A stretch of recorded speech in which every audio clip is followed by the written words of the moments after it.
सर्वे सुखिनः सन्तु सर्वे सन्तु निरामयः.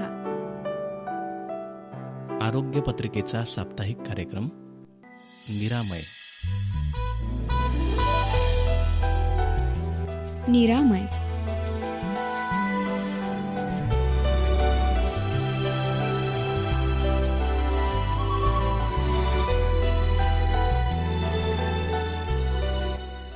निरामय.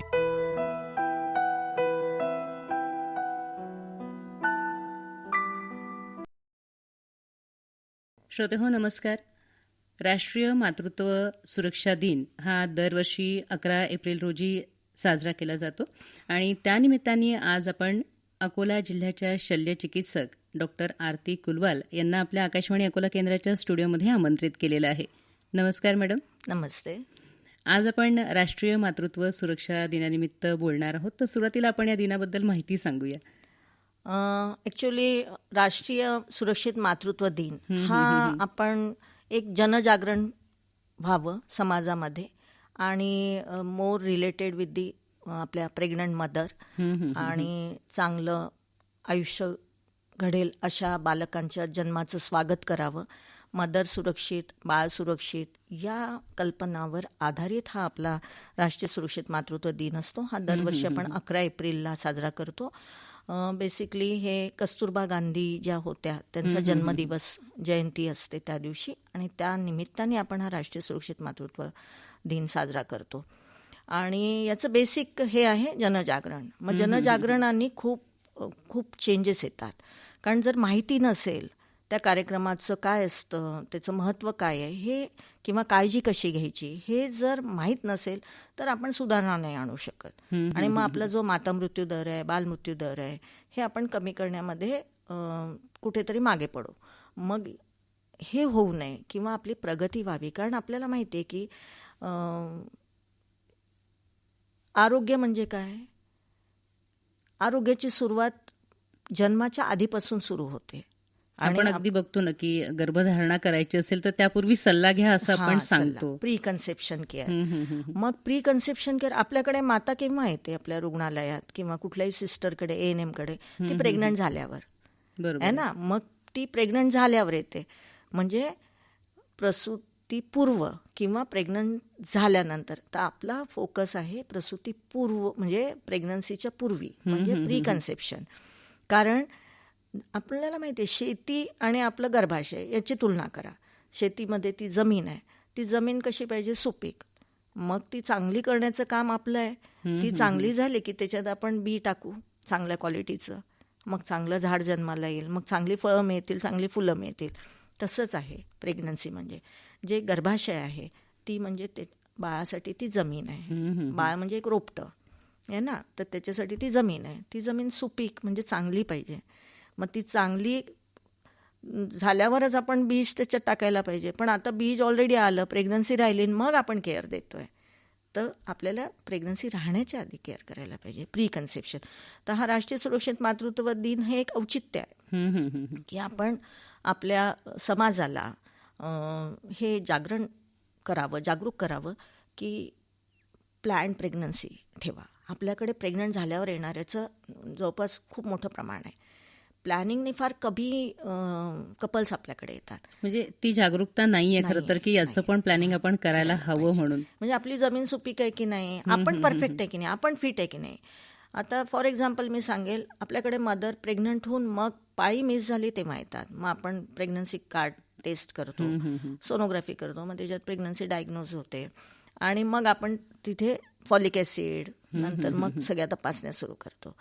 तर जर हीच प्लॅन्ड असेल की पुढे मला 3-4 महिन्यांनी प्रेग्नंट व्हायचं आहे, जर हे डिसाइडेड असेल, त्या कपलनी डिसाईड केलं असेल, तर मग आपण त्या मदरची पूर्ण तपासणी करू, हजबंडची पण करू आहे ना. काही जसं ब्लड शुगर नॉर्मल आहे का, थायरॉईड नॉर्मल आहे का, तुमचं वेट नॉर्मल आहे का, की तुम्ही ओबेज आहे की अंडर नरिष्ड आहे, माल नरिष्ड आहे, हा तुमचं ब्लड ग्रुप काय आहे, HIV तपासणी करू, हेपॅटायटिस बीची तपासणी करू, थायरॉईड तपासणी करू. हे सगळे तपासणी करून फिट आहे का, आणि हे फिट असेल तर नाव यू कॅन प्रोसीड, तुम्ही चला पुढे. पण आता काय होतं की त्या येतात मिस पिरियड म्हणून, मग ती प्रेग्नन्सी डायग्नोज होते, मग आपला इन्व्हेस्टिगेशन सुरू होतं, मग आपण उपचार करतो. तर फिट आहे की अनफिट आहे हे माहीत नसतं आणि प्रेग्नंट होऊन आपल्याकडे येतात. म्हणून मग एक वात्सल्य नावाचा कार्यक्रम आहे महाराष्ट्रामध्ये. तर त्याच्यामध्ये प्री कन्सेप्शन म्हणजे प्रेग्नंट व्हायच्या आधी आम्ही म्हणतो की फॉलिक ॲसिडची गोळी आपण प्रेग्नंट होण्याच्या 3 महिन्या आधीपासून सुरू करायला पाहिजे. म्हणजे जे काही बाळांमध्ये व्यंग निर्माण होतात, ज्याला आपण न्यूरल ट्यूब डिफेक्ट म्हणतो, ही प्रिव्हेंटेबल आहे. काही व्यंग आपण नाही प्रिव्हेंट करू शकत, पण जे व्यंग प्रिव्हेंट करू शकतो, ज्याच्यासाठी उपचार आहेत, ते आपण घ्यायला पाहिजे. तर फॉलिक ॲसिड जर आपण 3 महिन्या आधीपासून सुरू केलं मदरला, मग ती प्रेग्नंट राहिली आणि मग आपण थ्रू आउट प्रेग्नन्सी तिला फॉलिक ॲसिड कंटिन्यू ठेवलं, तर न्यूरल ट्यूब डिफेक्ट होणार नाही बाळामध्ये. तसे आणि तसंच तुमचं शुगर जर कंट्रोल आहे, मग तुम्ही प्रेग्नन्सी राहिली तुमची, तर पुढे बाळावर त्याचे परिणाम होणार नाही, तुमच्यावर पण परिणाम होणार नाही. तर आधी फिटनेस करणं आवश्यक आहे, पण जे आपल्याकडे नाही आहे. तर हा जो दिन अतिशय आहे आवश्यक असं म्हणजे आपण आतापर्यंत पण ऐकायला मिळतं की आधीच्या ज्या महिला आहेत त्या सांगतात की आमच्या वेळेला कुठे दवाखाने होते, कुठे औषधं होती, काही गरज नाही आहे गोळ्यांची. म्हणजे ती गरोदर महिला जरी आफ्टर प्रेग्नन्सी येऊन पोहोचली डॉक्टरांपर्यंत, तरी पण गोळ्या घेण्याचं प्रमाणही बरेचदा कमी असतं आणि म्हणून ही जनजागृती अतिशय आवश्यक अशी आहे. सुदृढ बालक जर जन्माला येणार असेल तर तुम्ही ह्या ज्या सगळ्या योजना सांगता आहात ती त्याची माहिती करून घेणं आणि प्लॅन अशी प्रेग्नन्सी असणं, म्हणजे ती महिला जी गरोदर होऊ पाहते आहे, गर्भधारणा जिला करायची आहे, तर ती ॲनिमिक आहे का, ती त्या दृष्टीने परिपूर्ण आहे का, हे तपासणं श्रोते हो अतिशय गरजेचं आहे. त्यामुळे मॅडम जी माहिती सांगतात ती प्रत्येकापर्यंत पोहोचली पाहिजे. गरोदरपण, बाळांपण किंवा नवजात शिशु यांच्यासाठी कोणत्या कोणत्या योजना राबवल्या जातात?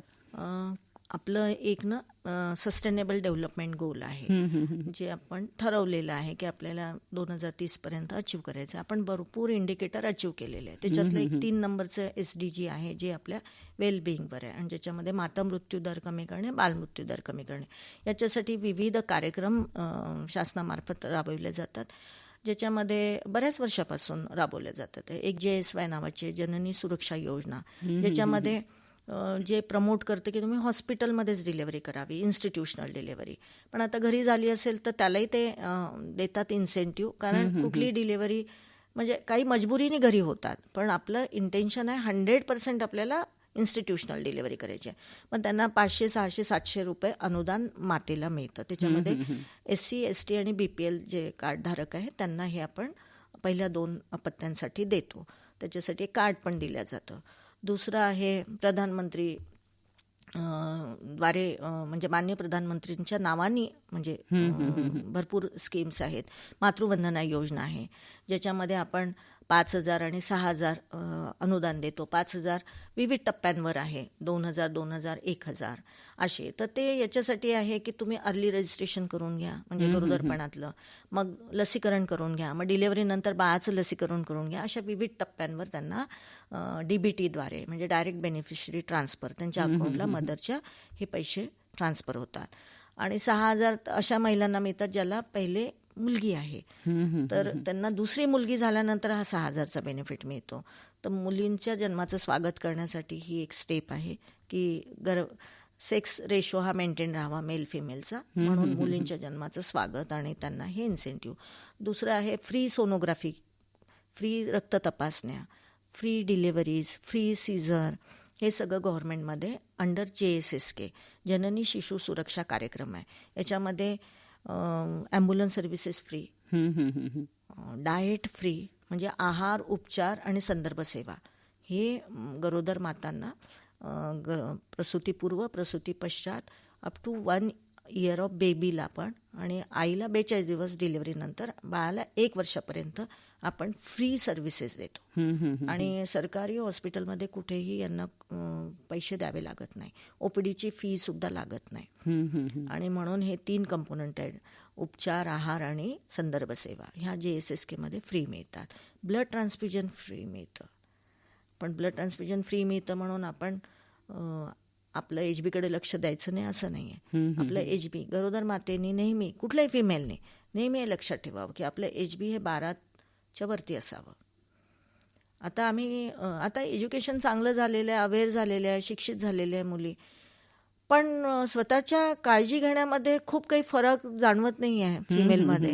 म्हणजे त्या अजूनही त्यांचं शेवटचं इम्पॉर्टन्स फिमेल स्वतःला देते आहे असं दिसतं पिक्चर. म्हणजे असं कधी कुठल्या फॅमिलीमध्ये मला नाही वाटत ती किती शिक्षित असेल तर म्हणेल सगळ्यात पहिले मी जेवेल, मग नवरा जेवेल, मग मुलं जेवतील. नाही, पहिले ते मुलगा मुली नवरा जेवेल मग मी जेवेल, हे प्रिन्सिपल अजूनही भारतीय नारीमध्ये दिसतंच आहे. ते कदाचित भारतीय महिलेमधलं ममत्व असावं, पण ते ममत्व आपण ज्या शिशूला जन्माला घालणार आहोत तर त्यावरती पण जर आपण लक्ष केंद्रित केलं तर एक सुदृढ बालक जन्माला येऊ शकतं. ॲक्च्युली ही समाजाची खूप मोठी जबाबदारी आहे, कुटुंबाची जबाबदारी आहे की तिचे थोडे लाड करा ना. 9 महिने हां, तिला तू पहिले बस, तू हे खा, उरलेलं आम्ही खाऊ. तर हे चेंज यायला थोडा वेळ लागेल. तर हे समाजाची कुटुंबाची जबाबदारी आहे की आता नाही 9च महिने कशाला, नेहमीसाठी सगळे मिळून जेवा, एकाच वेळेस जेवा. नाही पॉसिबल तरी इम्पॉर्टन्स तिला द्या. कारण काय आहे, ममत्व जरी आहे तिचं ते नेचर, बेसिक ॲटिट्यूड, तिची विचारसरणी तशी आहे, चांगली आहे, मी वाईट आहे असं नाही म्हणत. पण जर ते बालक कुपोषित जन्माला येणार असेल, कमी वजनाचं येणार असेल, हिमोग्लोबिन कमीवालं असेल, मग ते आपल्यासाठी चांगली गोष्ट नाही आहे. कारण आपण पुढची जनरेशन आपल्याला चांगली निर्माण करायची आहे. एका बाळाचं ते पूर्ण आयुष्याची निर्मिती होते. म्हणजे आता तर सायन्स इतकं प्रगत झालेलं आहे की तुम्हाला इंट्रायुट्राईन कसं ॲटमॉस्फिअर भेटलं बाळाला त्याच्यावर त्याचे पुढचे सगळे डिसिजेस अवलंबून आहेत. त्याची प्रगती जीवनातली आरोग्याची ती त्याच्यावर डिपेंड. आपण म्हणतो ना हे एक फळ खूप छान आलं, हे का असं झालं आहे ना. मग निर्मिती कशी झाली, त्याला कुठले कुठले घटकांमुळे प्रभावित झालं ते. तर ते घटक निर्मिती आईच्या पोटात होते, आईच्या वागण्यावर होते, आईच्या विचारसरणीवर होते आहे, आईच्या खाण्यापिण्यावर आहे, आणि आजूबाजूला जो आपला कुटुंब आहे, समाज आहे, त्याच्यावर असर होतो. म्हणून गर्भसंस्कार नावाचा एक प्रयोग सुरू झालेला आहे की गर्भसंस्कार म्हणजे वातावरण अशी निर्मिती केल्या जाते बाहेर की ज्यांनी पॉझिटिव्हिटी क्रिएट होईल, त्या बाळावर त्याचा इम्पॅक्ट होईल. बाळ ऐकतं, आतमध्ये पण ऐकतं बाळ, हे सायन्सने प्रूव्ह केलेलं आहे. तर त्याला चांगलं ऐकवावं. मग आईला असे एक्सरसाइजेस सांगावे, आईला असं लाईफस्टाईल मॉडिफिकेशन सांगावं की तिचं तर मॉडिफिकेशन होईल पण ते बाळावर पण त्याचा सकारात्मक परिणाम होईल. तर राष्ट्रीय सुरक्षित मातृत्व दिनाच्या अनुषंगाने आम्ही पहिले रिस्पेक्टफुल मॅटर्निटी केअर पाहायचो. म्हणजे सन्मानजनक वागणूक द्यायची प्रत्येक मातेला. त्याच्यामध्ये कास्ट आणि हे सगळं बाजूला दूर, सगळे एक माता आहे, तिला सुरक्षित करायचं आहे, बाळाला सुरक्षित ठेवायचं आहे. म्हणून या दिवसाचं निमित्त घेऊन रिस्पेक्टफुल मॅटर्निटी केअर हा कन्सेप्ट आला. मग रिस्पेक्टफुल मॅटर्निटी केअर म्हणजे काय की आलेली गरोदर माता, तिचा पूर्ण प्रवास डिलेव्हरीपर्यंत आणि डिलेव्हरीच्या नंतर हा सुखरूप झाला पाहिजे आणि आनंददायी झाला पाहिजे. मग त्याच्यामध्ये तिला राईट्स दिलेले आहे. तिला राईट काय दिले आहे की तुझी प्रसूती सखी तू चॉईस कर, ज्याला आम्ही बर्थ कंपॅनियन म्हणतो. मग प्रसूती सखी म्हणजे काय की जी तिला थ्रूआऊट प्रेग्नन्सीचा तो 9 महिने आणि डिलेव्हरी पश्चातचा पिरियड याच्यामध्ये तिला मोटिवेट करेल, तिला हेल्प करेल, तिला सपोर्ट करेल. मग आता होतं काय आहे की ती 7-8 महिने आईकडे सासरी असते, मग डिलेव्हरीला आईकडे जाते. मग ती इथे तिची नणद किंवा तिची सासू ही कंपॅनियन असते, तिला एज्युकेट केलं जातं. मग नंतर ती दुसऱ्या गावात जाते माहेरी आणि मग तिथे ते 1 महिन्याचाच पिरियड मिळतो तिला. मग तिथे पण ती मोटिवेट करणं आवश्यक पडतं. आता जिथे सासरीच डिलेव्हरी होतं तिथे काही इश्यू नाही, तीच बर्थ कंपॅनियन शेवटपर्यंत असते. तर कंपॅनियनचा रोल काय आहे, जसं आता कुठली अननोन गरोदर माता हॉस्पिटलला आली तर तिला आमच्यावर विश्वास आणि आम्हाला तिच्यावर विश्वास निर्माण करण्यामध्ये थोडा वेळ लागतो. मग जर ती ऑलरेडी प्रिपेअर्ड असेल, मग घरची मेंबर जी तिला रोज गाईड करेल, जी तिला मॉनिटर करेल की ही काय जेवते आहे, ही बरोबर हे बाळाचं फिरणं पाहते का, ऐकते आहे का, बाळाचं काय किक वगैरे तिला समजतात आहे का, तिची आरोग्याची काळजी ती जरी निग्लेक्ट करते तरी बर्थ कंपॅनियन ती केअर करेल, तिला आरामाचं सल्ला देईल, आराम करून घेईल तिच्याकडनं. तर हे साठी बर्थ कंपॅनियनचा रोल आहे. मग ती डिलेव्हरीमध्ये पण तिच्यासोबत असते, ती तर 9 महिन्यापासून सोबत आहे. नर्स आणि डॉक्टर आता काही कालावधीपुरता आहे आपल्यासोबत, तर तो विश्वास संपादन करण्यासाठी हे एक मेडिएटर आहे आणि त्याच्यामुळे सुलभ प्रसूती होण्यामध्ये मदत होते. तर सिझरियन रेट कमी व्हावा म्हणून बर्थ कंपॅनियनचा रोल खूप महत्त्वाचा आहे, की तिला ती मोटिवेट करेल, आता कळ घ्यायची, आता नाही घ्यायची, असं होईल तसं, म्हणजे आता पेन्स वाढतील आणि हे काय एक वेळा बाळ निघाल्यावर तुलाच छान वाटेल, हे सगळं गाईड करण्यासाठी बर्थ कंपॅनियन असते. तर म्हणून गरोदर राहिल्याबरोबर बर्थ कंपॅनियनची निवड त्या मातेने स्वतः करायची. तिला नवरा हा पण बर्थ कंपॅनियन राहू शकतो, म्हणजे हजबंडला पण अलाउ केला जाऊ शकतं बर्थिंग प्रोसेसच्या वेळेस, डिलिव्हरीच्या वेळेस. एकूणच आपण जेव्हा जागतिक आरोग्य दिवस म्हणतो आहोत किंवा जेवढे पण आपण आरोग्यासाठीचे म्हणून दिवस साजरे करतो, पाळतो, त्यामागे उद्दिष्ट हेच आहे की सुदृढ तुमचं आरोग्य असलं पाहिजे आणि त्यासाठी अगदी वैज्ञानिक प्रगतीची साथ धरत धरत आपण अगदी गर्भधारणेच्या पूर्वीपर्यंत जाऊन पोहोचलो आहोत की तुम्ही तिथपासून जर तुमच्या आरोग्याची काळजी घेतली गेली असेल तर सुदृढ बालक जन्माला येईल आणि मग तो सुदृढ व्यक्ती म्हणून आयुष्य जगेल. या सगळ्या मध्ये स्वतः गरोदर महिला जी आहे तर तिची पण जबाबदारी आपण थोडक्यात अधोरेखित करूया. बिलकुल, सगळ्यात मोठी जबाबदारी तिची आहे. म्हणजे रिस्पेक्टफुल मॅटर्निटी केअरमध्ये तिला चॉईस दिलेला आहे की तू बर्थ कंपॅनियन निवड, तुला ज्या पोझिशनमध्ये डिलिव्हर व्हायचं त्या पोझिशनमध्ये शी कॅन डिलिव्हर. म्हणजे आधी कसं होतं, टेबल त्याच्यावर डिलिव्हर व्हायचं किंवा बेड त्याच्यावर, त्याच पोझिशनमध्ये. आता असं नाही आहे. आता सायन्सने हे प्रूव्ह केलं आहे की तिला स्टँडिंगमध्ये डिलिव्हर व्हायचं आहे तर होऊ द्या, तिला स्क्वॅटिंगमध्ये व्हायचं आहे तर तिथे होऊ, तिला झोपून डिलिव्हर व्हायचं आहे तर होऊ द्या. तिला जबरदस्तीने सलाईन लावायची गरज नाही, उगाचच कळा वाढवण्यासाठी इंजेक्शन द्यायची गरज नाही. नॅचरल कसं आहे, शेवटी ही फिजिओलॉजिकल मेकॅनिझम आहे. प्रेग्नन्सी हा काही आजार नाही आहे, हे नॉर्मल मेकॅनिझम आहे. तर त्याला जितकं नॉर्मल होईल, म्हणजे जितकं आम्ही त्याच्यात आमचं डोकं नाही वापरणार तितकं चांगलं. पण काही 15 ते 20% हे हाय रिस्क प्रेग्नन्सी असतात, जिथे आम्हाला आमचंच तिला ऐकवावं लागतं की तू आराम कर, तू ही गोळी घे, तू असं हे करू नको. तिथे 15 ते 20%, बाकी 80-90% मध्ये आपल्याला नॅचरल वेने जायचे आहे. तर म्हणून तिला ह्या RMC कन्सेप्टमध्ये तिला सगळे अधिकार आहे. बर्थ कंपॅनियन आहे, बर्थिंग पोझिशन, तिला ओरल सिप्स किंवा फ्लुइड लिक्विड घेण्याचे अलाउ करायला पाहिजे. नाही तर बऱ्याच वेळा होतं की सीझर लागू शकतं, मग तू नील बाय माउथ राहायला पाहिजे, काही खायचं नाही मला ॲनेस्थेशियामध्ये, तर ओरल लिक्विड्स ती घेऊ शकते. आणि प्रत्येकालाच टाके मारायची गरज नाही आहे. जर तुम्ही काउन्सिलिंग खूप चांगलं केलेलं आहे, तिला बर्थ प्रोसेससाठी मेंटली प्रिपेअर केलेलं आहे. कारण मेंटली प्रिपेअर होणं is more important than physical.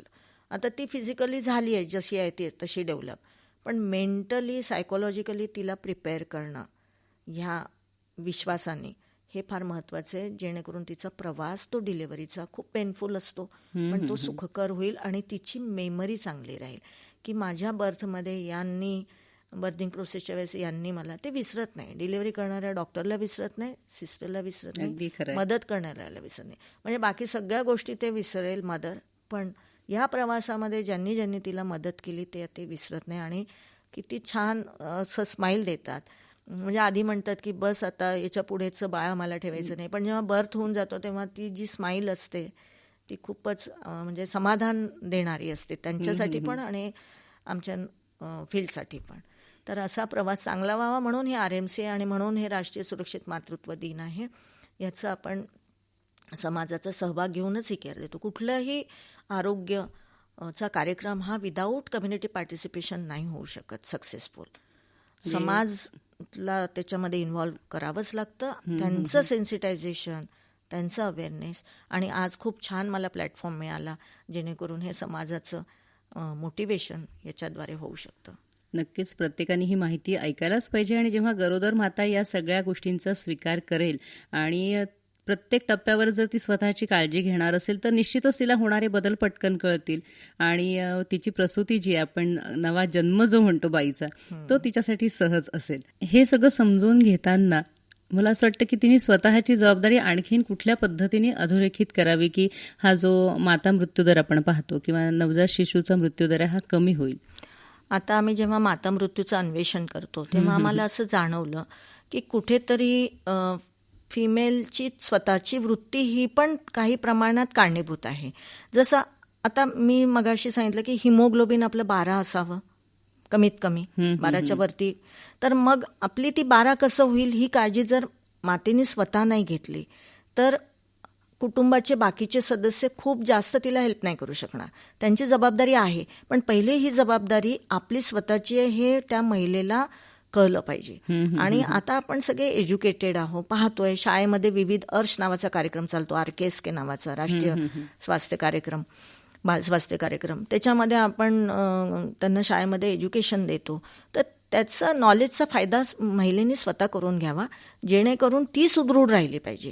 आता जे पाहिलं ना आम्ही, जे काही मातामृत्यू होतात खूप कमी झाले. म्हणजे आपण 1 लाख जिवंत जन्मामागे आपलं 30 आहे फक्त, जे आपण खूप चांगलं. केरळनंतर आपला नंबर आहे म्हणजे पूर्ण इंडियामध्ये. तर आपण खूप अचीव केलं. हे कसं अचीव केलं की त्याच्यामध्ये पाहिलं की ज्या कमी शिक्षित आहे, ज्या थोड्या निग्लेक्टेड आहे, ज्यांच्यामध्ये फॅमिलीचे काही प्रेशर्स आहेत, जिथे फॅमिलीमध्ये फिमेल तेवढी फोकस्ड केअर नाही देत आहे, जी थोडं रिमोट एरियामध्ये राहते, ज्यांना ऑलरेडी काहीतरी आजार आहे, सिकल सेल आहे किंवा ज्यांना BP वाढलेला आहे असे, किंवा हार्ट डिसीज आहे, असे विविध फॅक्टरमुळे मातामृत्यू होतात. काही ना काहीतरी कारण आपल्याला दिसतं. त्याच्यामध्ये सगळ्यात मोठं म्हणजे कॉन्ट्रीब्युटिंग फॅक्टर जे असेल ते ॲनिमिया, रक्तक्षय.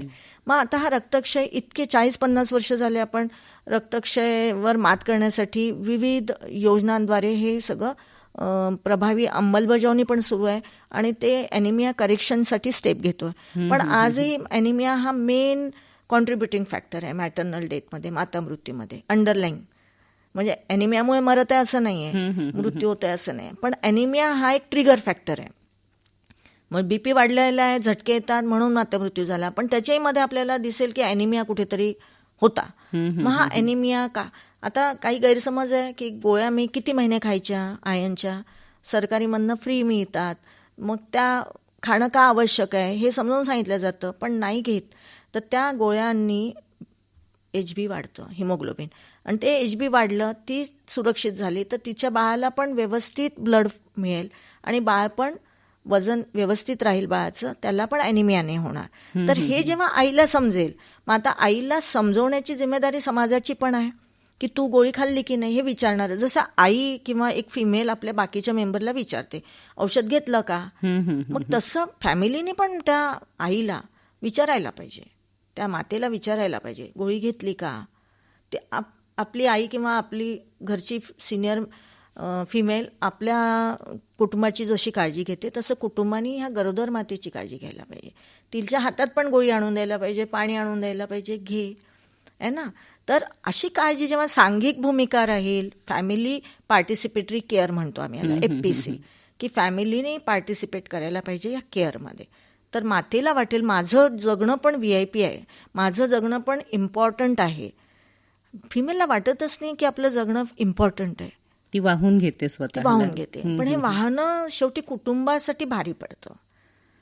आई कोणाची म्हणजे शाळेमधला मुलगा आहे त्याला टिफिन आई करून देते, जेव्हा आई आजारी असेल तर त्याला टिफिन कोण करून देणार. म्हणून मग आईला हे बेसिक कळायला पाहिजे की माझ्या नवऱ्याला, माझ्या मुलाला मला टिफिन द्यायचंय, तर मी सुदृढ राहायला पाहिजे आहे ना. त्यांचंही लक्ष विचलित होतं, मुलाचं, मुलीचं, नवऱ्याचं, मग मी स्टेबल राहायला पाहिजे. तर पहिले मला तर असं वाटतं की पहिले तर त्या स्त्रीचीच मोठी जिम्मेदारी आहे की स्वतःच्या आयुष्याला इम्पॉर्टन्स द्यावा. नक्कीच. मग आपण आपल्याला दिलं की समाज पण आपल्याला हातभार लावतो, समाज पण चांगला आहे, पण पहिले तुम्ही स्वतःला इम्पॉर्टन्स द्या. आणि मातामृत्यू खूप कमी झाल्या. मातामृत्यू म्हणजे माताचं आरोग्य हे बालकांवर पण अवलंबून खूप प्रमाणात आहे. जसं बालक हेल्दी राहायला पाहिजे तर आई हेल्दी पाहिजे, मगच बाळाचं सुखरूप जन्म होईल आणि ते हे राहील. आईला दूध व्यवस्थित आलं पाहिजे जेणेकरून 6 महिने बाळाला एक्सक्लुझिव्ह निव्वळ स्तनपान मिळेल. जे निव्वळ स्तनपान 6 महिने घेतात बालकं, त्यांना कितीतरी ओबेसिटी वगैरे हे आजार पुढे होत नाही, हायपरलिपिडेमिया होत नाही, डायबिटीज होत नाही. मग आपल्या विनिंगच्या म्हणजे दूध कमी कसं करावं, टॉप फिडिंग कसं ॲड करावं, 2 वर्षापर्यंत बाळाला आई स्तनपान करू शकते, त्यांनी फायदे खूप आहेत. 2 प्रेग्नन्सीमध्ये कॉन्ट्रासेप्शनचं, गर्भनिरोधकचं काम ते ब्रेस्ट फिडिंग करतं. जर एक्सक्लुझिव्ह निव्वळ स्तनपान 6 महिने तुम्ही दिलं असेल आधी तर मग हे असे खूप फायदे आहे. ॲनिमिया होणार नाही, वारंवार प्रेग्नन्सी राहिल्यामुळे ॲनिमिया होतो मदरला, तो होणार नाही. तर हे खूप फायदे आहेत. हे मातेला आपण प्रेग्नन्सीमध्ये समजावून सांगतो. म्हणून मग त्यांचं आजूबाजूचे जे फॅमिली मेंबर्स आहे यांनी पण आईला जेव्हा दवाखान्यात आणतात तेव्हा तिच्या सोबतीला कोणीतरी यायला पाहिजे. कितीतरी गरीब माता आहेत ज्या एकट्या येतात, ज्यांना ज्या अशा निग्लेक्टेड आहेत, ज्या मजबुरीमध्ये येतात. म्हणजे नवरा मुंबईला पुण्याला काम करतो, तिच्यासोबत कोणी नसतं, ती येते, कळा सुरू होतात, घरातलं कोणीही नसतं, मध्यरात्री कळा सुरू झाल्या, कोणाला कशाला त्रास द्यायचा म्हणून ती सहन करते. आणि मग सकाळ सूर्य उगवला की मग म्हणते, मग तेव्हा डिलिव्हरीचा ॲक्टिव्ह फेज सुरू होऊन जातो. मग कधी रस्त्यात डिलिव्हरी होते, कधी आल्याबरोबर दवाखान्यात होऊन जाते. असं रिस्की बिहेवियर नसावा. आईने स्वतःची काळजी घ्यावी की मला सुखरूप प्रेग्नन्सी ठेवायची आहे, सुखरूप डिलिव्हरी व्हावी आणि माझं बाळ सुखरूप जन्माला यावं. ही तिची जबाबदारी आहे, तिच्या फॅमिलीची पण जबाबदारी आहे. मॅडम, जाता आता काय संदेश द्याल आपण? जी पण गरोदर माता असेल किंवा कुठली पण फिमेल स्त्री, हिनी स्वतःचं आयुष्य चांगलं कसं राहील. कारण काय होतं, स्त्रीला काय वाटतं की मी दुसऱ्यांची केअर केली, ही माझी ड्युटी आहे. पण स्त्रीने हे पण लक्षात घ्यायला पाहिजे की जर ती आजारी पडली, जर ती स्टेबल नाही आहे, आयदर फिजिकली ऑर मेंटली ती स्टेबल नाही आहे, तर ती आपल्या कुटुंबाची केअर व्यवस्थित नाही करू शकत. समजा ती चिडचिड करते तर त्याने कुटुंबावर परिणाम होते. जर ती सारखी आजारी पडते त्याचा असर कुटुंबावर होतो. कारण बेसिकली फिमेल आपल्यासाठी जेवण बनवतात, फिमेलचा तो रोल आहे, ती तो रोल खूप ब्युटिफुली प्ले करते. मग तो अजून चांगल्यारीत्या सक्षमरित्या करण्यासाठी तिने सक्षम राहणं आवश्यक आहे. तर स्वतःच्या आरोग्याला कमी लेखू नका. आपलं हिमोग्लोबिन 12च्या वरती राहील याची काळजी घ्या. आपलं गरोदरपणात ब्लड ग्रुप आधीच माहीत राहील हे पाहिजे. शुगर आपलं कंट्रोल आहे की नाही हे तिने माहीत करून घ्यायलाच पाहिजे. थायरॉईड व्यवस्थित आहे की नाही, फंक्शन करत आहे की नाही हे चेक करणं आवश्यक आहे. नंतर आपल्याला सिकल सेल डिसीज तर नाही आहे ना हे पण पाहून घ्यावं. आणि आपलं कॅल्शियम चांगलं राहावं बॉडीमधलं. कारण शेवटी गरोदरपणात बाळाला ते आईच कॅल्शियम देते, आईच आपलं आयर्न बाळाला देते. आपलं आयर्न म्हणजे हिमोग्लोबिन आणि आपली कॅल्शियमची लेवल व्यवस्थित राहील. व्यवस्थित आपण डॉक्टरांच्या सल्ल्याने गोळ्या व्यवस्थित खाल आणि ते बाळाला पोचतील. ही जिम्मेदारी त्या आईची आहे आणि मग नंतर समाजाची आहे. पहिले तर सेंटर ऑफ फोकस फिमेलनी स्वतःवर द्यायला आवश्यक आहे. कारण तिला सेवा करायची आहे तिच्या कुटुंबाची. तर ती जर सक्षम असेल तरच ती चांगली सेवा करेल.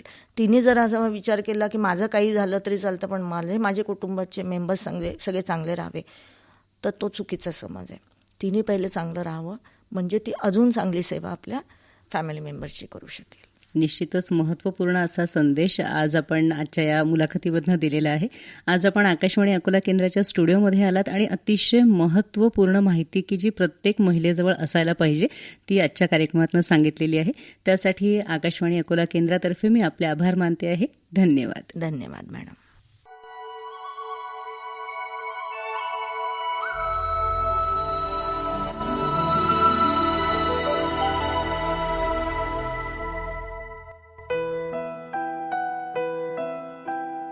सर्वे सुखिनः सन्तु, सर्वे सन्तु निरामयः. आरोग्य पत्रिकेचा साप्ताहिक कार्यक्रम निरामय. निरामय.